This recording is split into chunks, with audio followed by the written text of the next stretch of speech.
Hi folks, my name is Justin Kosslyn from the Jigsaw team in New York City, and today I'd like to talk to you about readers as communities. Now, we're going to start a little bit abstract, but I promise you this will come back to reality. I think that we've all heard a lot over the last couple days that readers and publishers are increasingly commoditized. It's a very crowded marketplace on both sides, and it's a very transactional relationship. That's just the reality, unfortunately. It looks like a market. And this is what all markets look like.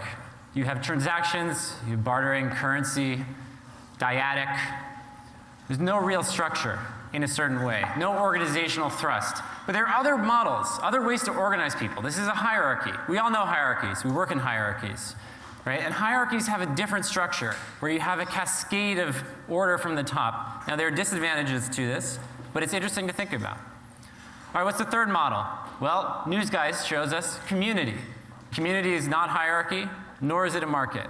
You have these cliques, you have connections between them, and you have a different way of organizing people, which is really what we're talking about here today. Of course, you can mix and match. This is what a consulting company looks like. It's a community of small hierarchies. Each partner runs a little team. And there are advantages to this. It's a little bit of a hierarchy, a little bit of a community. Finally, of course, you can have none of the above, a haphazard structure. A little bit of this, a little bit of that, just kind of whatever organically occurs over time. So this is a vocabulary that we can use to think about structuring people around goals. These are different models that can be mixed and matched. Let's try to understand for each of them what is the core mechanism and what is the big advantage. If you were designing a system, when would it be appropriate to use one over another? So let's start with the market. Markets are run by currency, often cash. And the big advantage here is that you have a wisdom of the crowds effect, right? We all know about supply and demand and how that allows prices to clear.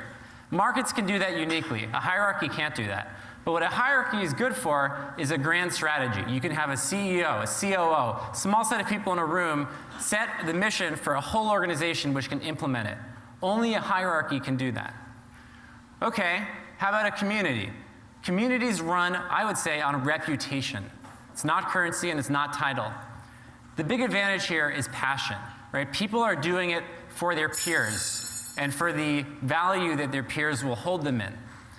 I love communities. I think communities have a lot of great things about them.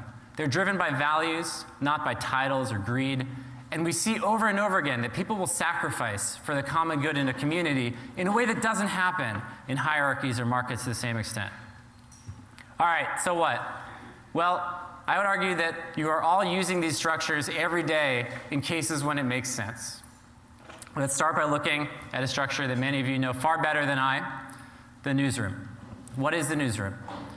Well, going back to this menu, I would say that the newsroom looks a little bit actually like a consulting company. It's a community of small hierarchies, the foreign hierarchy, the sports hierarchy, the entertainment hierarchy, all of those in a community among each other. What about your advertisers? Very classic situation. It's transactional. It's an efficient market, or sometimes not an efficient market, but it's definitely a market.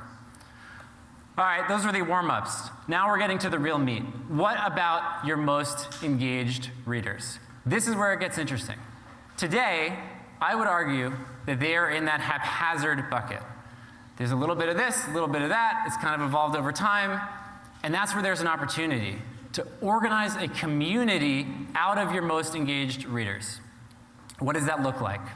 Well, it's always helpful to look at reference points. And I think, for better or worse, politicians often do this well. This is an example. The President of the United States signing a thank you note. Personal recognition in a community run by reputation that's so powerful. Below is an example of how that might translate into journalism. There's a lot of risks, but what if journalists did personal recognition? The building blocks already exist. You have these programs where you know who your most engaged readers are, but they're not yet connected in that personal way. So I think that it's interesting to think about what it could look like over time if we envisioned readers as communities instead of as commodities. Thank you very much.